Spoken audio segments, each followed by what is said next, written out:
This presentation is delivered by the Stanford Center for Professional Development.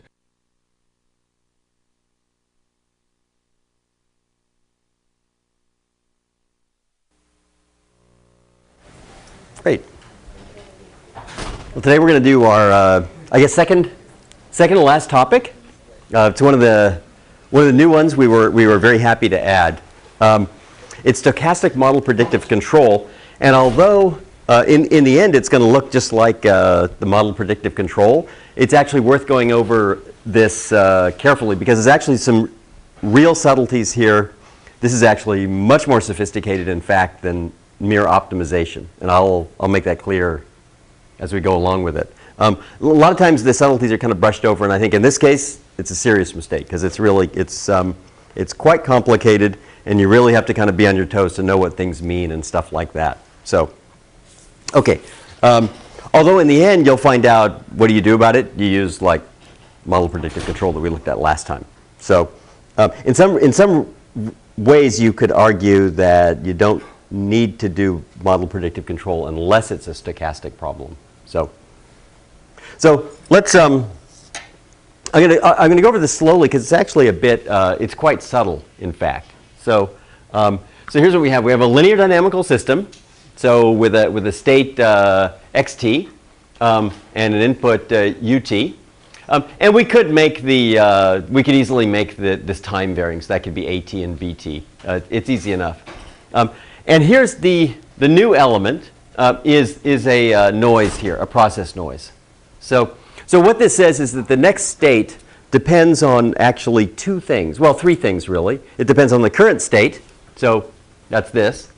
It depends on your action. And it depends on this random variable. Actually, at this point, it's not yet a random variable, but it's something. The idea is it will soon be a random variable.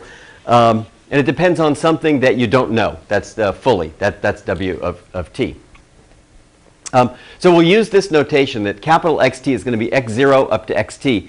And that's the entire state history up to time t. So it's a big vector with all the states. It's the first part of the state trajectory here. Now, when you talk about control or something like that, we're going to make the requirement that the input must be causal state feedback. And what that means is this, that this input ut is a function of the state history. Now, if you're a function of the state history, then you're also a function of the disturbance history. Okay? Because if I know the state, if I know the state sequence, that's what this says. If I know x0, x1 up to xt here, then up here I know that, so I subtract those. I definitely know that because I did it. So I know W of t. So in fact, it's just a linear transformation that maps, in fact, a linear bijection that would map x0 up to xt to x0 up to wt minus 1. So to say that you are, or to use the language of probability to say that you're measurable on capital XT on the state sequence means that you're measurable on the disturbance sequence actually up to t minus 1. Because you know what the last disturbance is, but you don't know what the next one or current one is going to be or something like that. Okay. Now these functions that's called the policy at time t. And then I guess you'd talk about the policy would be a collection of these functions or something like that. We're just going to consider the finite horizon one. You can easily consider the infinite horizon version. And there's a couple of important things to say about this. The distinction in something like stochastic control is that what you're actually looking for are these functions phi t. In particular, you are not looking for a particular u. In fact, it doesn't even make any sense to say that you're looking for u. I mean, in the end, of course, what will happen is we're going to find a u. That's true.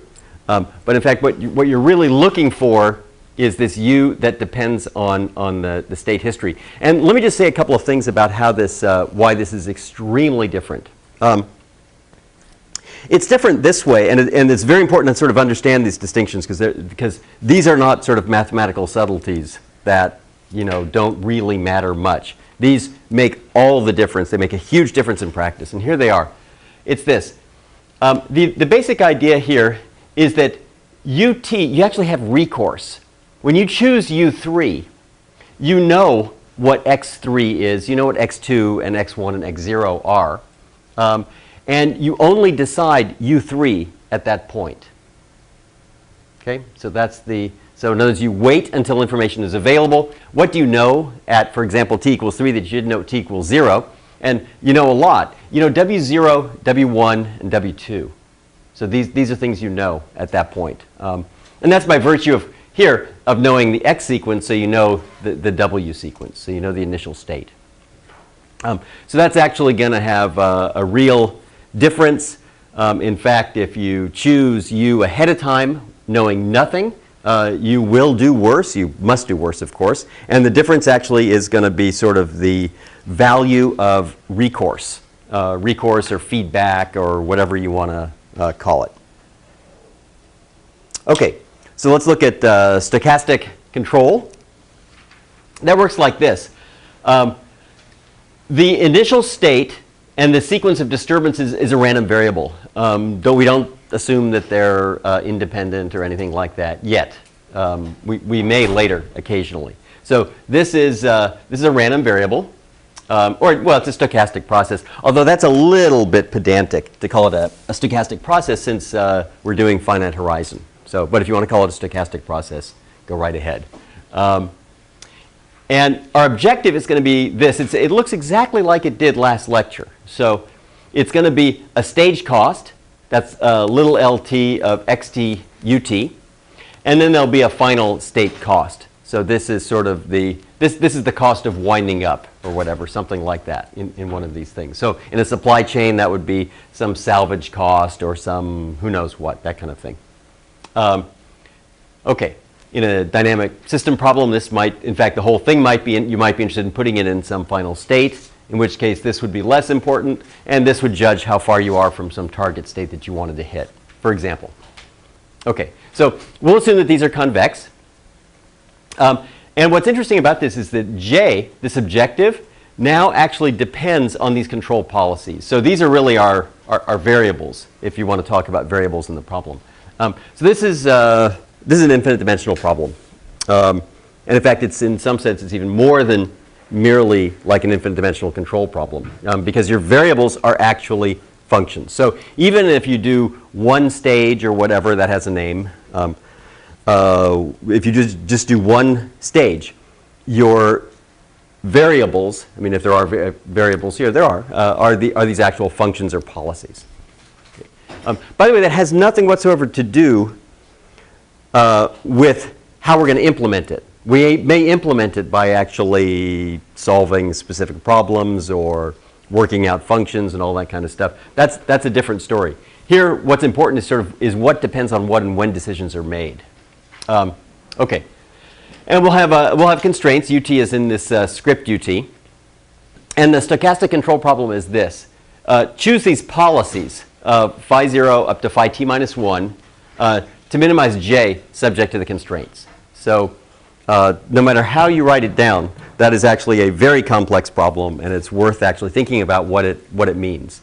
It is not the same as an optimal control problem. An optimal control problem basically says, you know, you're in this state, here's your cost, find me a sequence of inputs. That's a straight optimization.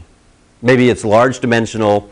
Even in the infinite dimensional case, which we looked at last time, it's not that big a deal. I mean, you just take a finite horizon and that'll approximate it well enough. This is much more than that because you're actually optimizing over, in fact, not only are you optimizing over sort of these really infinite dimensional function spaces, but in fact this growing set. So, I mean, it's not that big a deal, but it's very important to understand what this is not. What you'll find actually amazingly in a lot of things is it just says the problem is to choose U to minimize J. And that's actually just like wrong. because that's not the problem.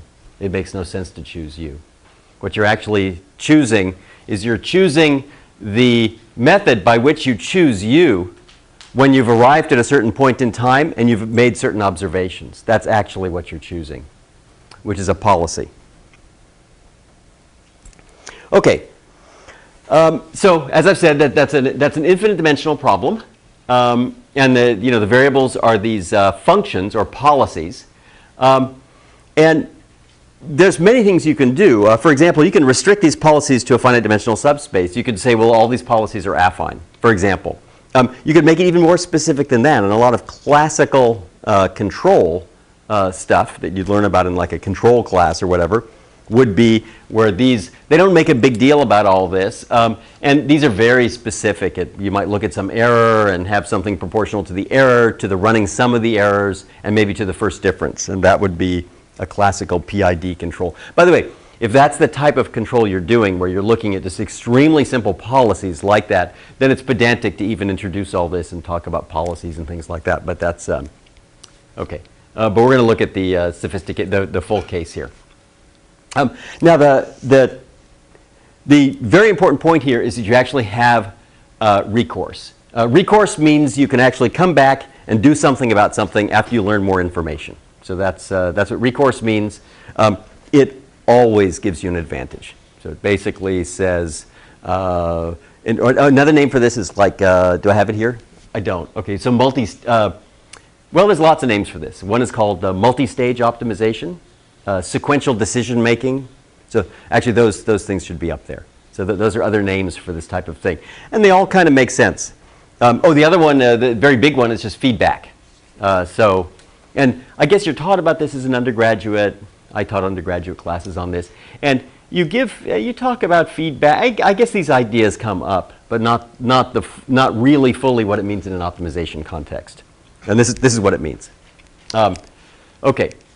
So the point here is you actually get to change u based on the observed state history. So if you look at a standard optimal control problem, it says basically, here's the problem data. Please decide on what the input history should be to minimize some expected cost. That's a stochastic control. That's a stochastic optimization problem.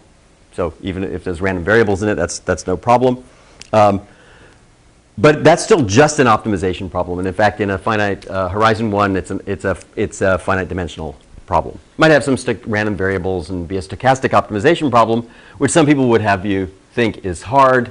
But it's still just an optimization problem. So this would be called, instead of feedback or closed loop control, this would be called open loop. Is what you'd call this. Okay, so now in the general case, the only way to really evaluate this objective here is going to be here.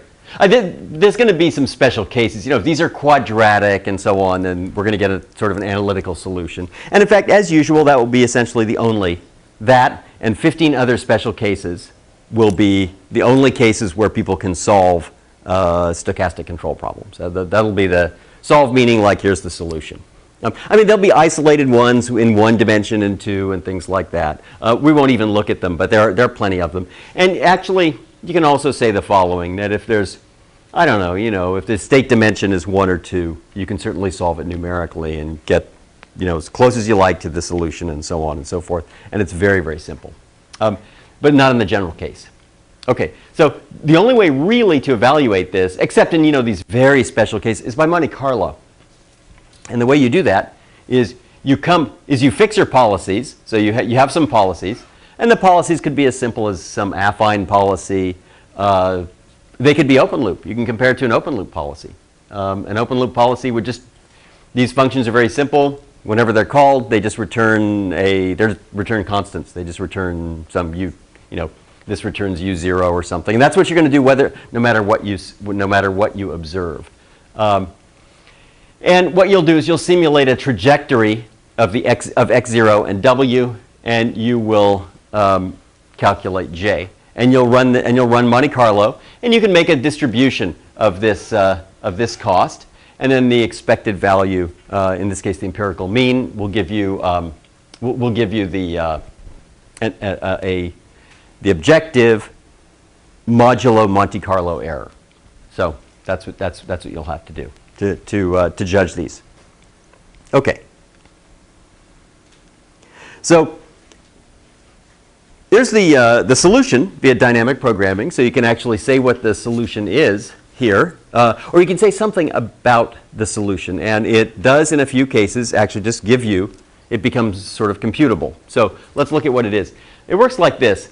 You're going to let Vt of capital Xt be the optimal value for the objective from t on, assuming or conditioned on the fact that you visited the states x0 up through x little t, which is to say that you have this state history capital Xt.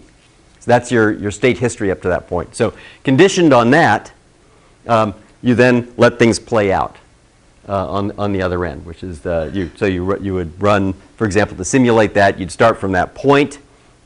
Conditioned, if this is a distribution, you'd work out the conditional distribution for Wt plus 1 all the way up to Wt capital T minus 1, conditioned on this sequence, and then you would do simulations and calculate this optimal value of the objective.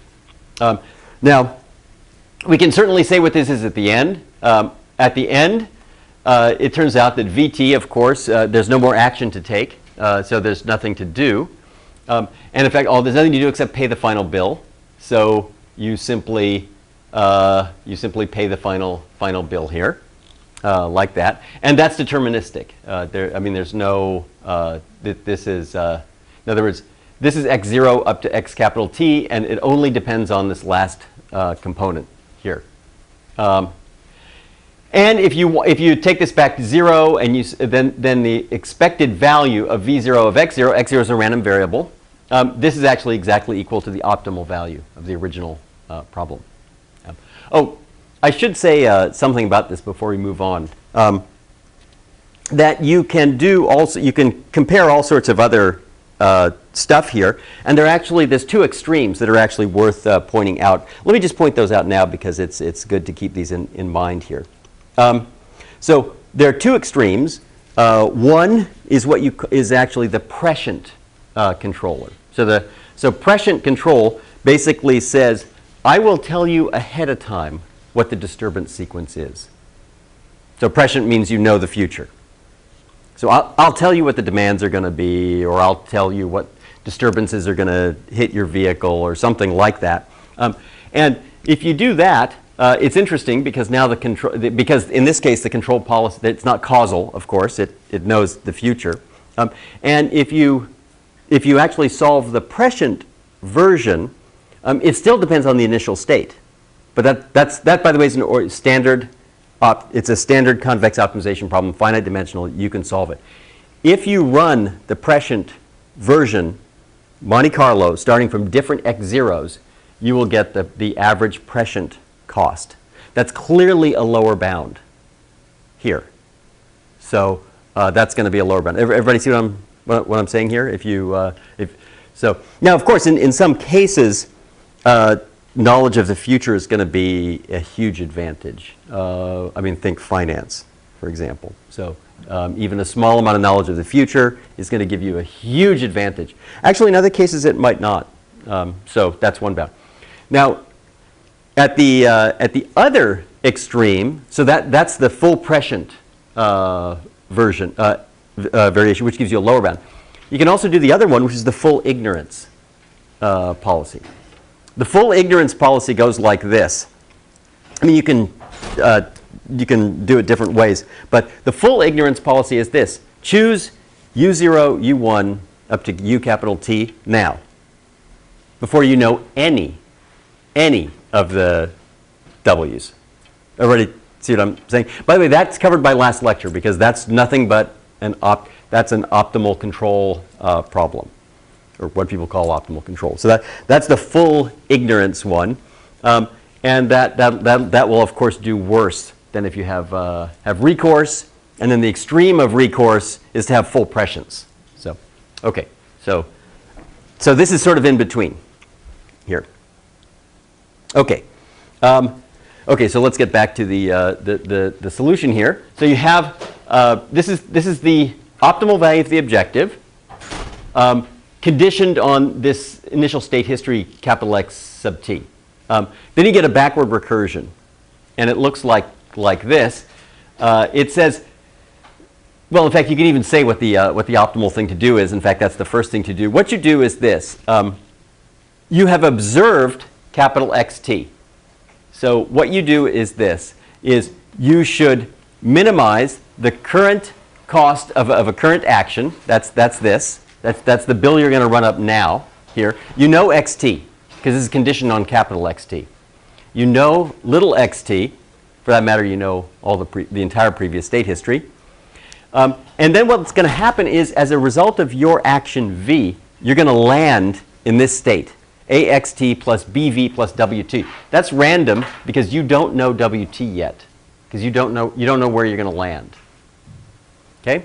So what you would wherever you land, you'll have to finish out what you're doing. And if you do this optimally, the cost will be VT plus 1 of where you land here. Okay? So, and this is the state appended at the end of this thing. So that's the cost of where you land. And then this will be conditioned on the expected value of this conditioned on XT. In fact, this expected value goes outside here, but this thing is deterministic if you condition on capital XT. So it goes over here. Okay. So this is the picture. So this is the so-called, I don't know, the Hamilton-Jacobi equation, the Bellman equation, the dynamic programming equation, and it's got a Russian name, which I don't know. So anyway, that's what it is. Anyone know the Russian name? Anyway. Pontryagin, we'll just say. Let's say. Okay, so then you get this backward recursion. It's exactly the same as before, except we didn't have this conditional expectation before. So this was not here, and this was just simply simpler, and this was not here either. So what happened in the last lecture was this. When you chose an action, where you ended up was absolutely certain. It was simply AXT plus BV. And you simply had to worry about balancing the current bill versus the bill you run up from landing in a certain state at the next step. Here it's more complicated because even when you commit to an action, you don't know where you're going to land next step. And that's why you have this conditional expectation here. Okay, now you can show that these are convex functions. That's actually quite straightforward because any kind of averaging or conditional expectation is going to preserve convexity. And this is minimizing. If you do partial minimization, you preserve convexity. So these are convex, these functions. Okay. An important special case is when you have independent process noise. So that's when the noises are independent. By the way, that doesn't happen that often. Typically what happens is you transform the original problem so that the noises are independent. And you do that by introducing additional states. So actually, if you've taken these classes, you know about this. But let me just give an example. Let's say in finance, a very common model of something would be a random walk. Okay, so in a random walk, obviously, the variables themselves are not independent. What's independent are the increments, are the differences. And so you'd introduce a new variable, which is the running sum of the W's, and that would be a new state. So that's how this is done. So actually, how many people have seen this somewhere? Oh, good. Okay. In which kind of classes? MS&E or? Dynamic programming. Oh, okay. Oh, perfect. Okay, great. How about? Yeah, me too. Oh, same? Same? No, MS&E 251. Cool. Okay. All right. No one in like Aeroastro 210 or something like that, or did you take it? We haven't taught that in a while. We haven't taught 210 in years. Oh. Well, okay, fine. But had they taught it, this might have been in it. 207 A or B, one of those. B. B. Yes. Okay. That's. I thought it was in that one. Okay. Really, years? Oh well. All right. So, okay.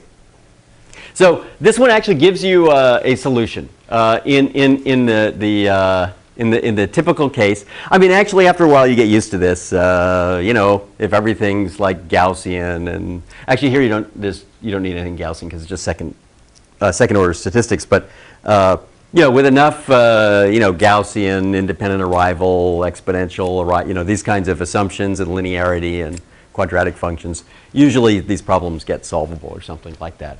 Okay, so we'll assume that here, x0, w0. Actually, you know what? Let me go back to this. There was something I didn't finish saying something about this, which I meant to say.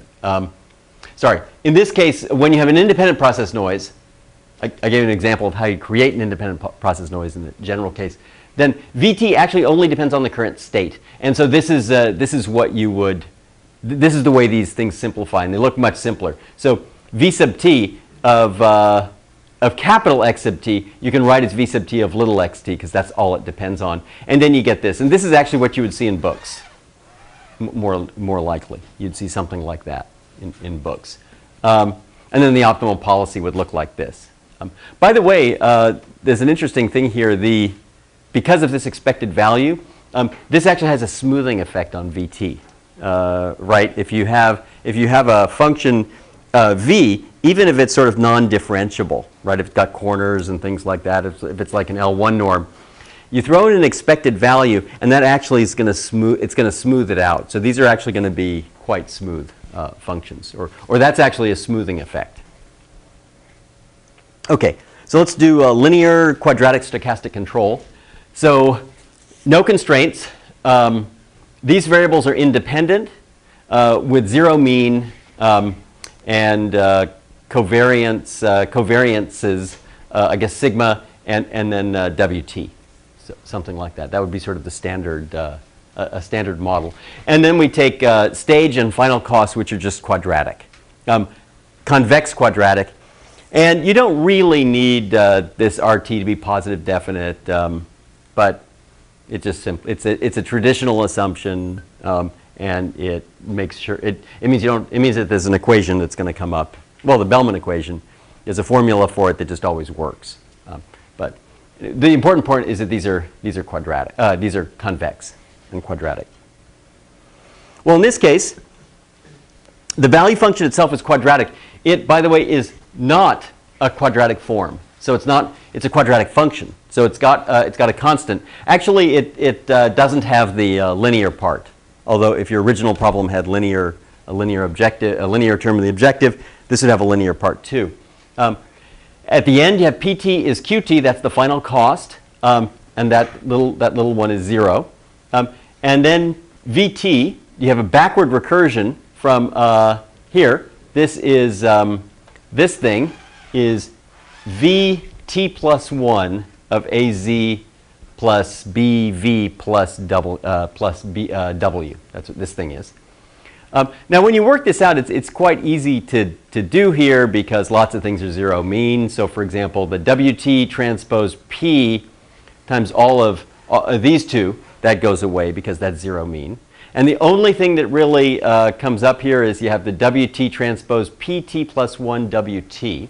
And that's this. That would you'd recognize this way, right? Because the expected value of WT transpose PT plus 1 WT is that, right? Or people have seen this before, so this is the usual. Let me just write that down just to make sure it's completely clear. It's a completely standard trick. It's sort of like if you want to write the expected value, if Z is, well, actually all I need is this. All I need is this.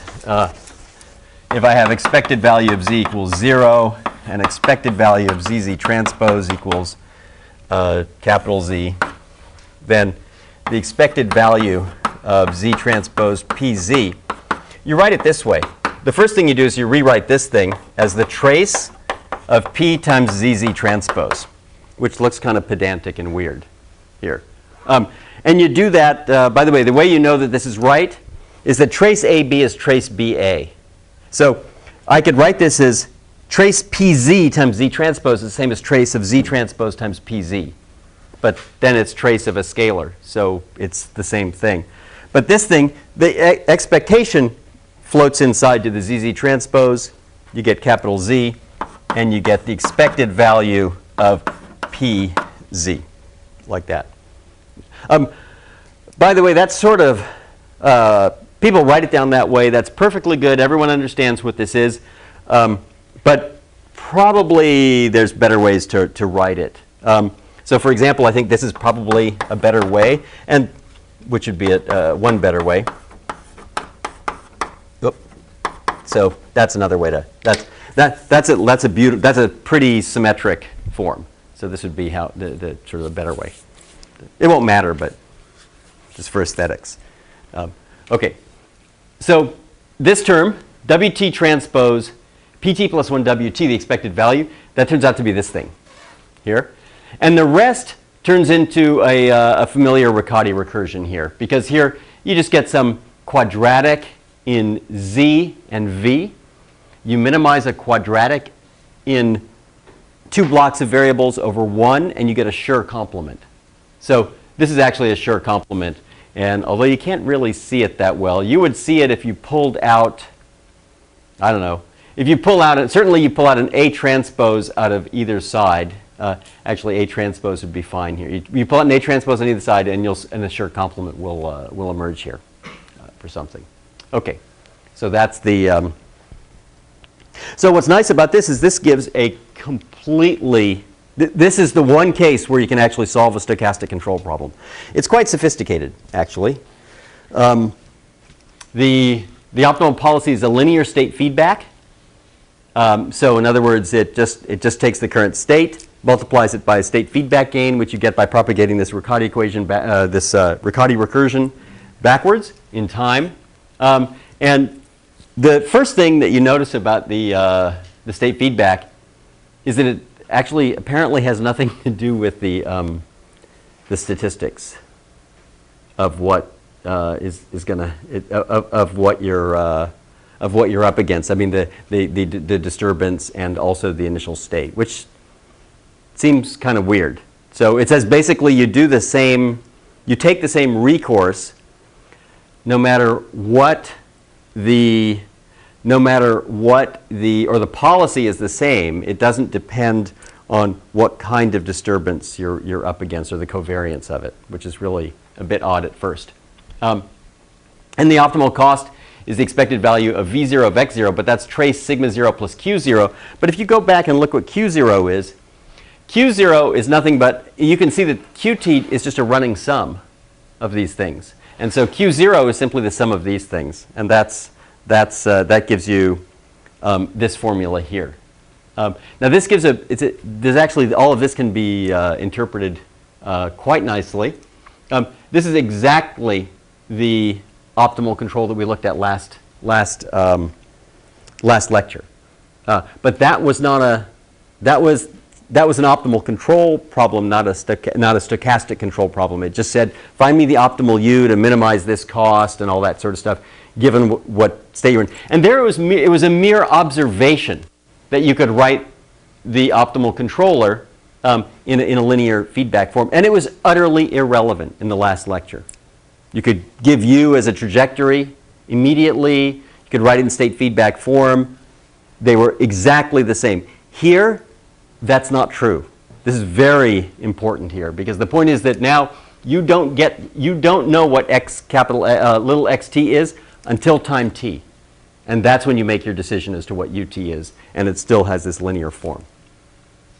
So these actually have some very nice interpretations. Let me see, we wrote them down. I didn't. Let me tell you what the interpretations of these terms are. This one is quite beautiful. This one says this. It says that I'm going to choose at random an x0 from the distribution of x0. So I'll choose that x0. Then after that, there will be no more disturbances. None. So I'll just start you in a weird initial state, and I'll ask you to maneuver that, well, back to 0, or not quite back to 0, whatever minimizes the cost running forward. If you do that, that is exactly the average cost you run up. That's what this term is. So this term is the cost you would get if the initial condition were generated according to this distribution, but there was no further disturbance of the state. Right? In which case, by the way, you could work out what the optimal u is as a function of the initial state. So that's exactly what this term is. This term is actually quite beautiful. It basically says that it's the same thing, but moving forward. It says, for example, at time 3 or something like that, it says imagine that you start from an initial state depending on W3, which is chosen from the distribution W3, but thereafter there's no more disturbance. So that would give you these, and then it basically says that it's the sum of these gives you the optimal cost for this thing, and that's not remotely obvious. I mean, at all. In fact, when you kind of look at it and think that these two are the same, it's just some weird accident having to do with linearity and stuff and quadratic costs and things like that. So it's certainly completely false in general. So that this would be the case. Okay. Well, now I can tell you what how people or one of the methods for solving these problems. One, I mean, maybe it's the simplest one, or it's not the simplest one. I mean, methods for stochastic control are, for one thing, it includes all of control. So all of traditional control, like, proportional plus integral, proportional integral derivative, all that stuff applies. But a simple sophisticated, the simplest of the sophisticated methods would be certainty equivalent model predictive control. And it works like this. It's just model predictive control, but it's going to work like this. It's time t. You have observed a state trajectory that's utterly irrelevant up here, except in one term only. You've observed a state trajectory 0, x0, x1, up to x little t. And based on that, you form a prediction of what the future disturbances are going to be. If they're independent, that's just like the mean or something, or could be. Right. Oh, by the way, these absolutely do not have to be anything like conditional expectations. So they don't have to be. They can be conditional expectations. By the way, that's no better or worse because, in fact, the optimal thing to do is not to use conditional expectations here. But so the point is they don't have to be conditional expectations. They can be. If you can calculate the conditional expectation, great. These could actually be, these are just forecasts. I mean, they can come from analysts who say, I think the prices are going to look like this or something like that. It just doesn't make any difference. So this is some prediction of what W tau is going to be. And so what you do is you form this optimal control problem. Now, as of like last lecture, and you're going to run out capital T steps. You're going to run from where you are to the end of the game. You'll run up, but you'll do the accounting for your stage cost and your final cost. You have to satisfy the input constraints. And what you'll do is for the disturbance, you're simply going to put in these forecasts or approximation. You're just going to plug in the forecast. So it's really like quite stupid. It basically says, do a planning exercise. Do exactly what you would do if your forecast were perfect, right? Which is quite ridiculous. But that's what it is. So the only way in which capital XT comes into this, and in fact this whole thing is actually this is the policy, the arg min of this subject to that. That's a policy, which is to say it's a function of capital XT, and it comes in right through there and nowhere else. So you solve this problem. Okay, so you call this is your plan. And it's a bit silly. These are all, actually not one of these will actually come true. I mean, this is sort of if someone says what's x tilde t plus 1 out to the end, you say, well, that's my plan for what the state trajectory is going to do. You have no reason to believe that's actually what's going to happen. In fact, that's not what's going to happen. That's all quite, in fact, if that's what's going to happen, it means your forecasts are perfect. Then this is the wrong lecture for you. You have to look at the previous one, which is simpler, because then it's not stochastic control. Okay, so you work this out, and then what you're going to do is you're simply going to do this.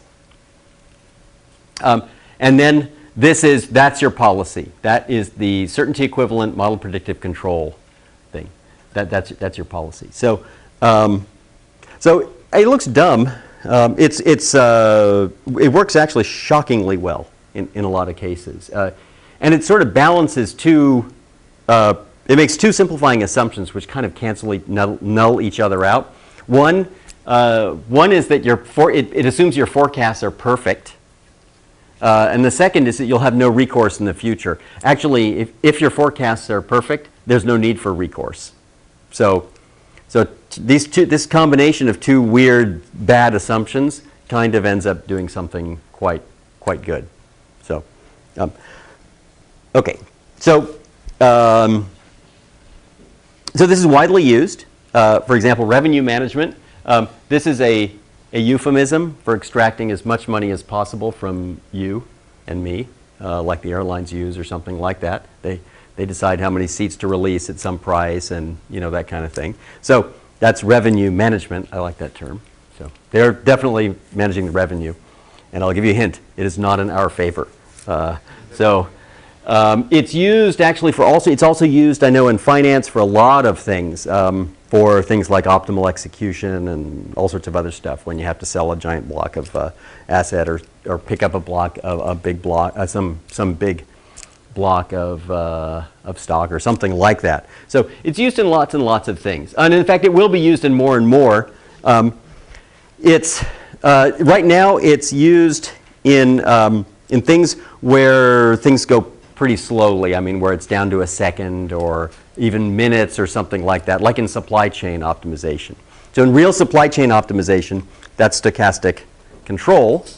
I mean, unless your forecast says, I'm going to tell you the demand for this product in 3 weeks, and then you say, well, how sure are you? And if the forecaster says, totally, then you're in the last lecture. By the way, the funny part is you do the same thing. That's the same code would run. So it's really just subtleties here. The difference is in that case, it's just a cheap way of just looking ahead and getting out of solving a big problem or something like that, which is actually kind of silly given that the cost of solving problems like this scales linearly with the horizon size. So, okay. So it's used in revenue management. As I said, it's based on two very bad approximations that kind of cancel each other out in a weird way. So you trust your forecast perfectly, and you have no recourse. Actually, if you trust your forecast perfectly, there's no need for any recourse because it means that the future is completely known, and therefore you can decide. There's no advantage to changing how much of some product you order next Tuesday based on a week's worth of new data because your forecast is perfect. So there's no need to. And it works really, really well. By the way, combined with the stuff that we looked at last week, which tells you that these things can actually run very fast, faster by, let's say, a factor of 1,000 or 100 or something like that than almost all people know or suspect, tells you that there's actually plenty of opportunities for this stuff to be fielded in various things. Because, I mean, not many people. I mean, there are places using this. Oh, one of the problems is when you look around is that, no, people don't use this name. The only people who would recognize model predictive control would maybe be people running chemical process plants. And you said, oh, we're using, that's how you solve your stochastic control problem. They would say, what's that? So, and if you look in finance or revenue management, they would say, I'm doing revenue management. Or I'm doing dynamic linear programming is another name for it or something like that. So you get, okay. So let's look at an example. It's a system with 3 states, 2 inputs. I mean, none of this matters. A horizon of 50. It's a completely random system.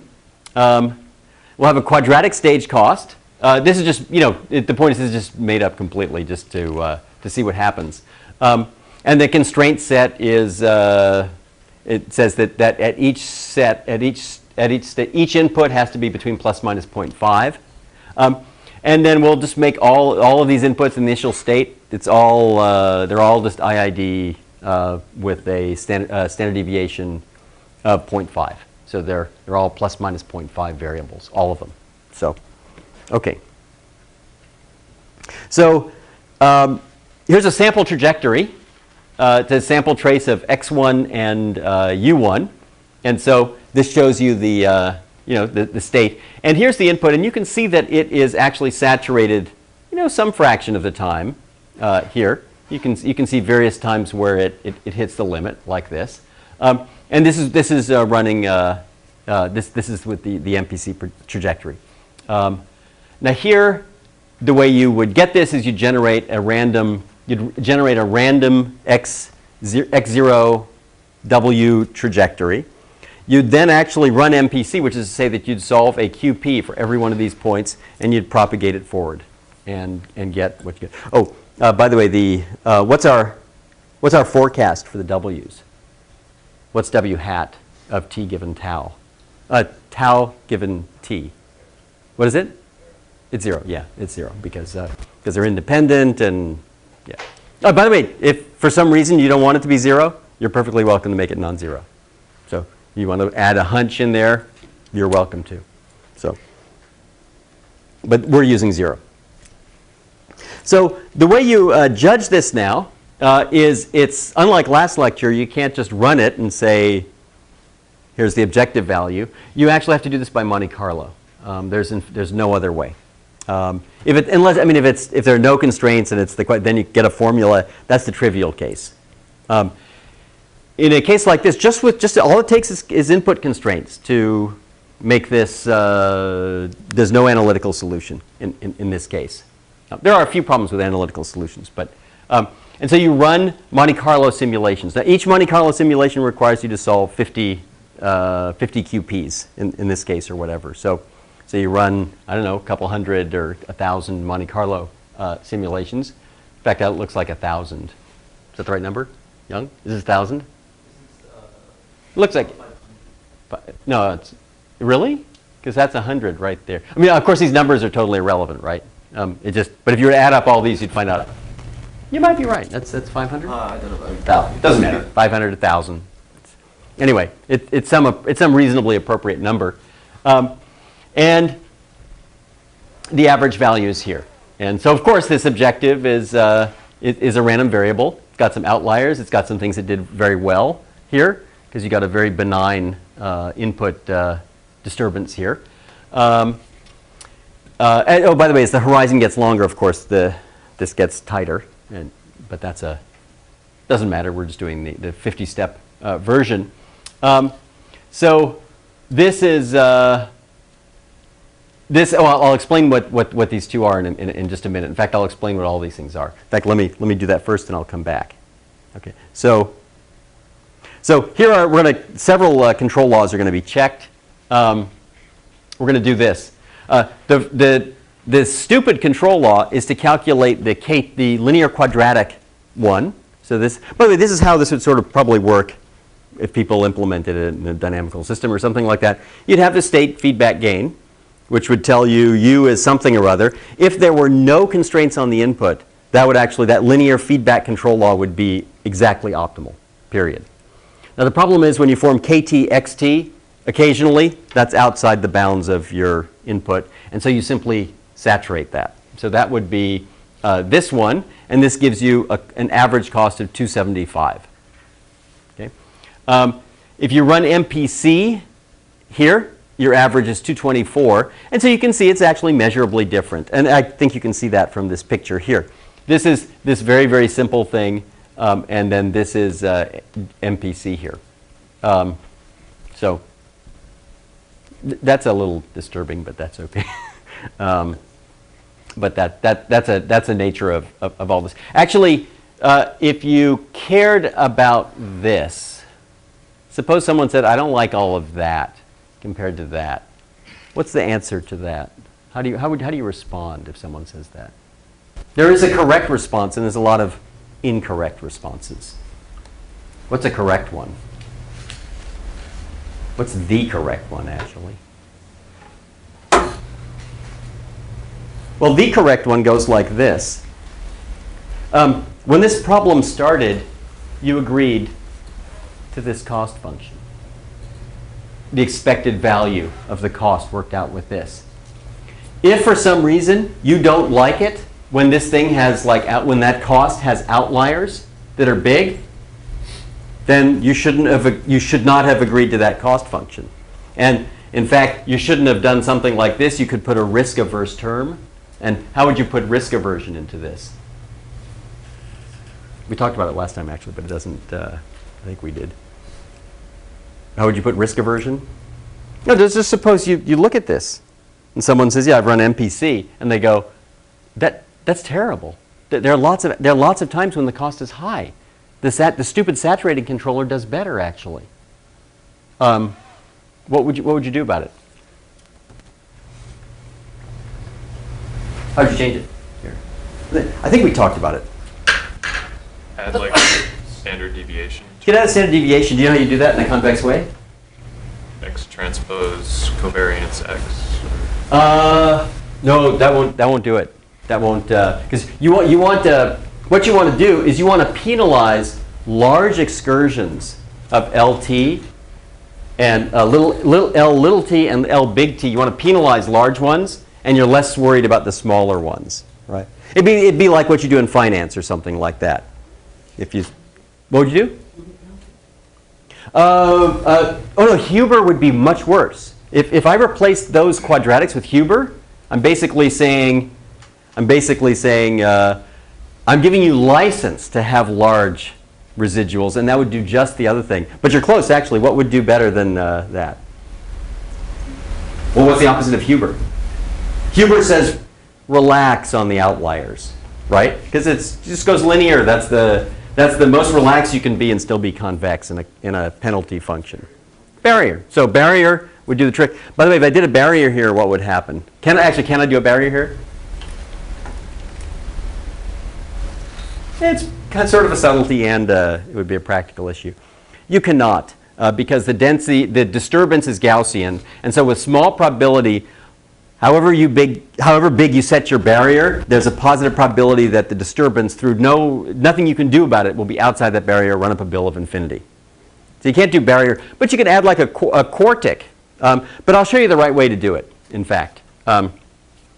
The correct way to do it is to do risk aversion. And you would simply do this. You don't like, you'd have this thing. It doesn't matter. Let me just do this one. You don't like excursions in X? Then you do this. This is that's your new cost. Okay? So that's your new cost. By the way, it does the right thing. If gamma is really small, then this is basically like that, right? But what this does is it penalizes positive variations more than negative ones. Everybody, so this does the right thing. And when you put the expected value here, you get that's your new cost function. It does just the right thing, and it's very traditional to do this, like that. So and this would be the cost. This would be a cost function that is now risk. It would be called a risk-averse, quadratic or exponential of quadratic and whatever. So that's what you would do. By the way, the first term in the expansion is what I can't remember who suggested it. What you wanted. The first term in the expansion here is the variance. So you would get this cost plus the variance. And if you were to do this, it would tighten this up very, very easily. How easily could we do this in? Well, I believe, is the source code for this online? Not yet. If the source code were this, how fast could this be? Could we do this? Could we add this? Could we modify this? The source code. Very fast. Very fast, right? Because you would just go back in, and wherever you see you grep for minimum, you just find the minimized statement, and you replace it with this thing, and it's done, right? Okay, so the incorrect answer is to complain about these things. That's wrong, And by the way, the same is true, but would actually never happen in finance if you said, I want to do something, and and then you work it out and you look at the histogram and there's some outliers, like in this case negative ones, meaning loss or something like that. You don't like those? No problem. Then go back and put in a nice strong concave function that charges you for losses. You don't like losses.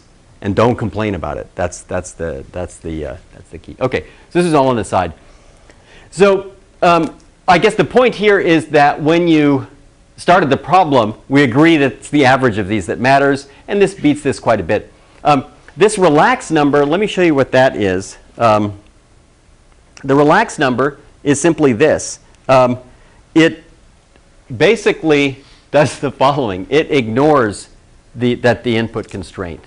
So it's simply it's calculated via the LQR, but via the linear quadratic regulator. So it just propagates backwards, and it actually runs up wherever this formula was. It just calculates this formula. So that's not by Monte Carlo. That's just you run through, add up all these guys, and then that's the exact amount. That's obviously a lower bound, because here the difference between the two is merely that you are more constrained. It simply corresponds to commenting out this constraint. And then you get the global solution. So, because it's one of those special cases. And that says that no one could possibly do better than this here. And what this gap shows you is that, well, it kind of says that you're kind of close. By the way, a more sophisticated relaxation method will make this bound for this instance is, what is it? Like 175 is a more sophisticated bound. You get 175. And actually, at that point, it's quite interesting. I would be happy to argue at that point that for all practical purposes, this is pretty good. Actually, this would be for the quadratic case. And the reason I would say that is this. If that's 175 and that's like 225, you're off by 50 or something like that. But you have to take the square root because these are sort of like squares. So you're maybe something like, at that point, you could argue that you're no more than 15% suboptimal, period. That's it. In this case, for problems like this, when you see objectives that look like this, this would be typical in like dynamic systems with vehicles or traditional control. Usually people don't really mean this. They just mean, I want this. This is a code word for please make the state small, not big, right? So, because no one really cares about least squares type things. If this was a more intricate function in a finance problem or something like that, or a revenue management problem, then things being like 20% within the global optimum is not, then 5% means something. So when you see an objective function that's likely to actually be the revenue, or the loss, or the cost, or something like that, then you can't be so cavalier about it. But when you see things like this, it's just somebody saying, I'd like the state small. And you can go back and ask questions about that. Like you could say, are you sure you really meant this? Are you sure you didn't mean like 1.1 here or something like that? And if you can ask a couple of key questions and they'll maybe admit it. Okay. So this finishes up this topic. It's quite interesting. I think there's a lot of sort of opportunities for doing this in a whole bunch of different areas. I guess people are already doing it, maybe not in a totally organized way, but in lots of people in lots of fields have already found that, and maybe you'll find it in some others. So, okay. So any questions about this? Because otherwise we'll go on to we'll just start our last topic. Let's see. How do you do this?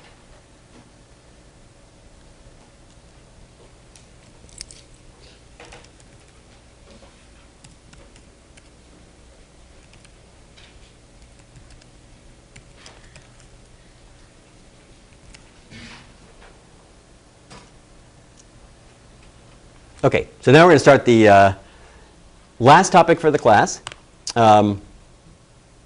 which is on global. It's sort of your intro lecture to global optimization. So that's, by the way, a huge field. You can and do have whole classes on it. I don't think here, but you can have whole classes on this. People do have whole classes. There's like, books and books and books written on this. So this is going to be the simplest method, just to show you what these methods look like. The simplest methods of what it looks like to solve a non-convex problem non-heuristically, to be able to say that's the global solution within this or something. So that's branch and bound. So let's go over how that looks. So just to remind you how this works, we've already looked at this earlier when we looked at sequential convex programming. The basic idea is if you have a convex problem, then methods, and it's some standard problem.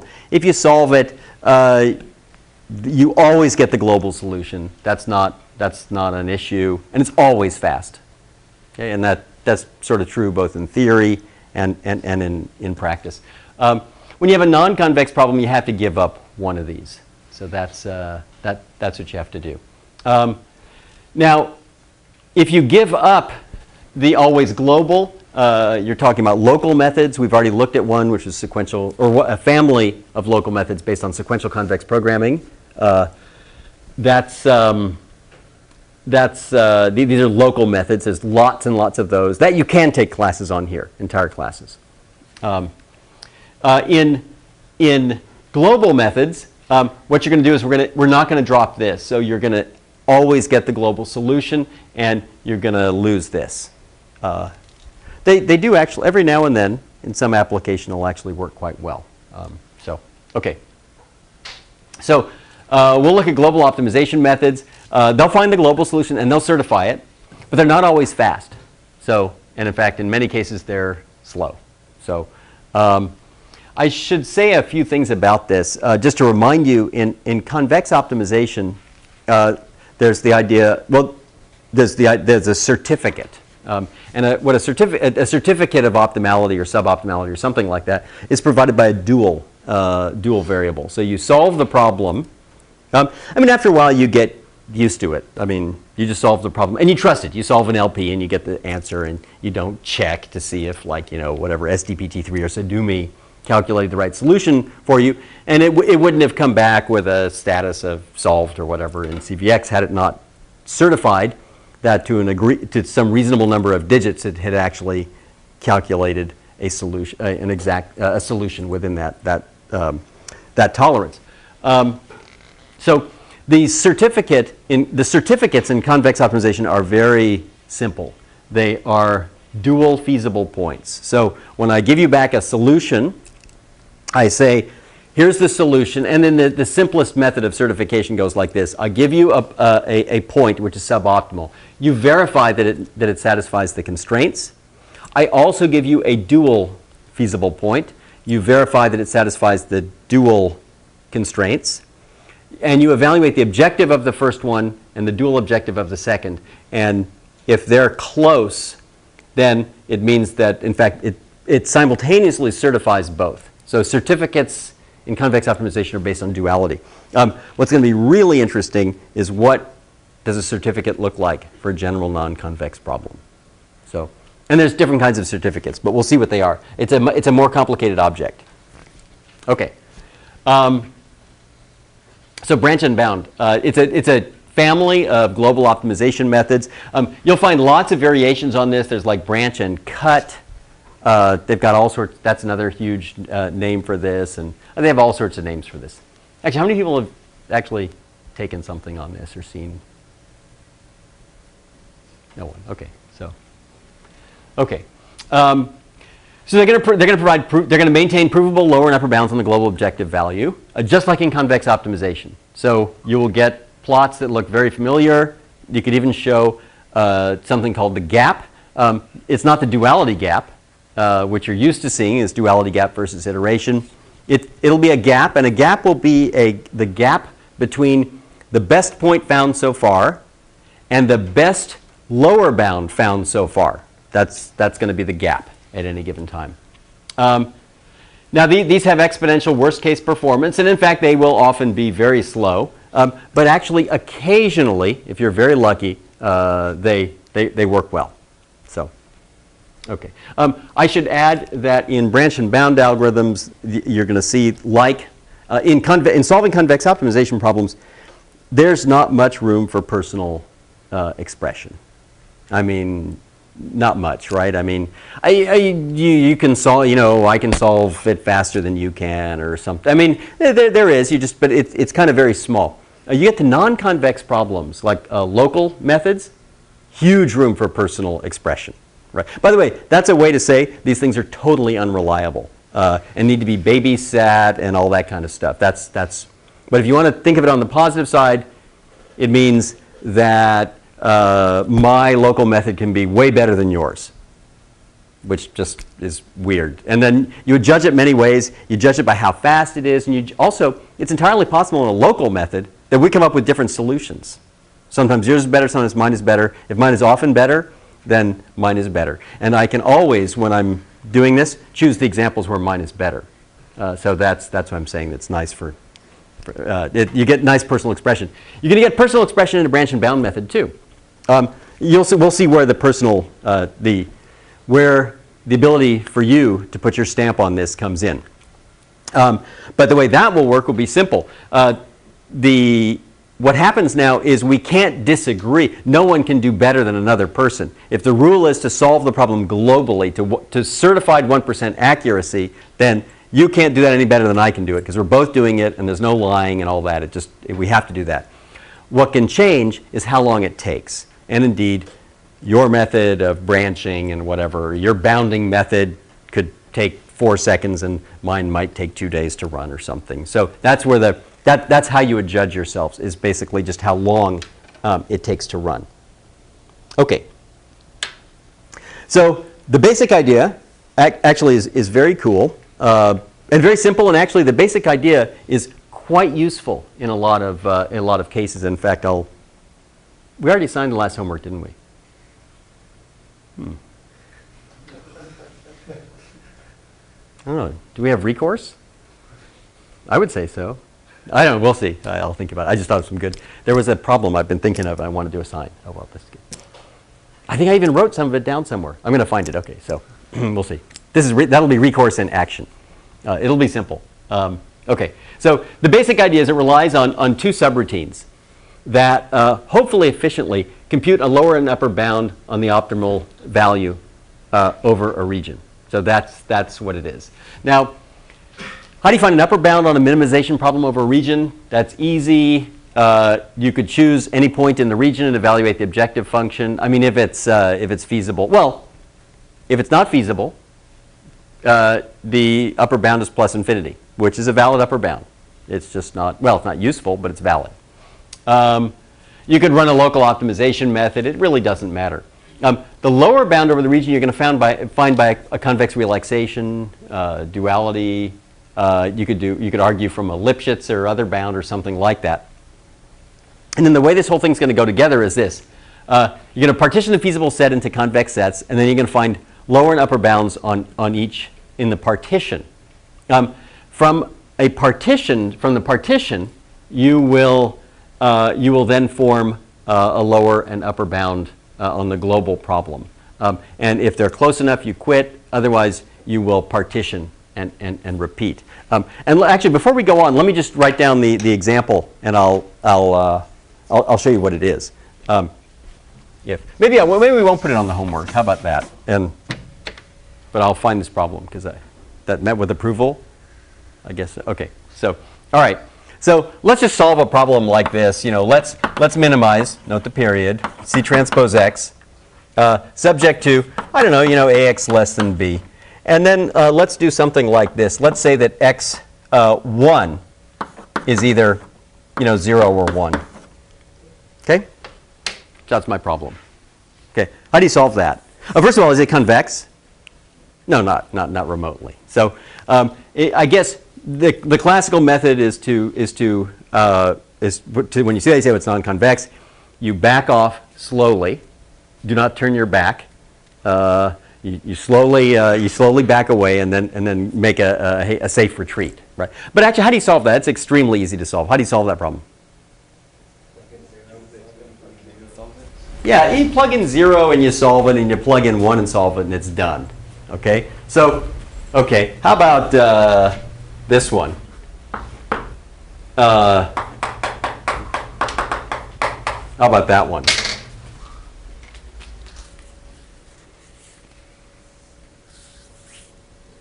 How do you solve that? Relax it and hope that you get 0 or 1. Yeah, that's, I mean methods that don't involve prayer and, or hope or aspirations. So, no, but that would work. That would give you a lower bound. How about, what would you do for this one? Yeah, you could do all combinations if you had to. This is 1,000. You'd run 1,024, right? So you solve 1,000. Oh, and what would the answer be, by the way? Zeros. What would it be? No, I mean, how would you get the answer? You'd run 1,024 LPs, and you just take the best one. Okay, so that's what you do. Okay, so branch and bound is going to go something like this. I mean, this is sort of it's basically this idea, but doing it in an organized way where you're going to scale it past 10. You can go to 15 this way and so on. By the way, just for fun, and then maybe because we'll get to the main thing next time. Let me ask one more question about this. Suppose you had to solve that problem right there, where you had to solve 1,024 LPs, but you had to do it fast. It was taking too long. Your whatever 15-line MATLAB thing was taking too long. How would you? Could you speed that up? Solving 1,024 LPs like this?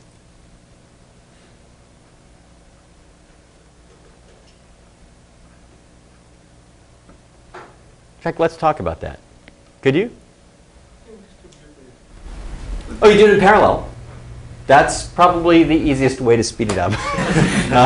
Is indeed to find 1,023 friends and Regularization, and then kind of figure out which ones would be 0, and then kind of fix. oh yeah, you could get a heuristic. You get real fast by relaxing. I mean, you could also relax and get a bunch of them.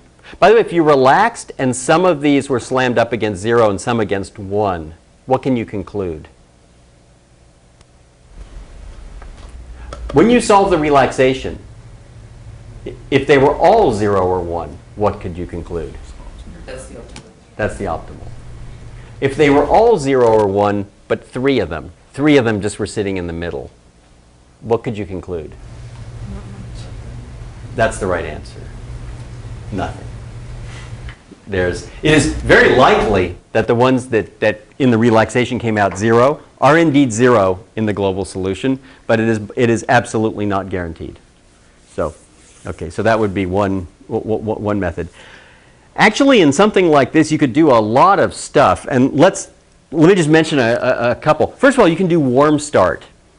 Whenever you have to solve a problem with the same structure over and over and over again, with nearly the same, not nearly, I mean, I guess it's not that near when you're taking the first 5 variables and making them 0 or 1. But if that's if there's 1,000 variables there, right, you could use a warm start. So from the previous one. Here would be another trick that would actually be quite useful. Suppose you've solved a bunch of these LPs. Your code is going to have a logic in it that keeps track of the best one you found so far, right? So you're going to maintain something like x best, and it remembers some pattern of these, and then it solved it, and it's the best one. The others, by the way, are out. Anybody worse than x best is out of the running. Okay. When you're actually now solving this problem using an interior point method, you get at each iteration a dual value. That's a lower bound. Everybody see, right? You put logic in there that says the following. If you take a pattern like 0, 0, 1, 1, 0, whatever it is, something or other, you take that pattern and you start solving it, the instant the dual value goes over this, what can you do? You can quit, even though you haven't solved that one of your 1024 LPs. Why can you quit? Because by convex analysis, you have a proof or certificate that the optimal value of that LP exceeds this. But actually, that means you don't even have to finish solving it to know that the answer will be worse than the best you've already seen, and therefore you break. Everybody see this? So, and that will work really well because a bunch of these are going to be like way, it's going to be obvious, right? And it won't take the dual value very long to get above the best you've seen so far. Can the dual value go above C transpose X best, or will it be? Oh, absolutely. Sure. Yeah, because C transpose X best, that's the best you found so far, right? Now you choose a different initial bit pattern. This was obtained with, 0, 1, 1, 1, 0, I don't know, something like that. And now you're testing this pattern, 1, 0, 1, 1, who knows, right? Like that. What happens is the optimal value of this thing, it may be like over, if the optimal value of this is lower than this, then that's the new winner. That's the new X best. But if it's above it, then the dual value will rise above this value, at which point you break. Now, if it's way above it, which is to say that this is a rather stupid, obviously stupid choice of initial bits here, then the dual value will go up and be 2 iterations and it's all over. So these are just practical matters, but they would allow you to do this a lot faster than it looks like it would have to be if you just did if you didn't do it, if you just wrote a 5-line thing that said for all 1024 bit patterns, evaluate the solve the LP and compare the optimal costs. Okay, so I guess how did that happen? Oh, well, we'll quit here, and we'll continue. This is our last topic next time.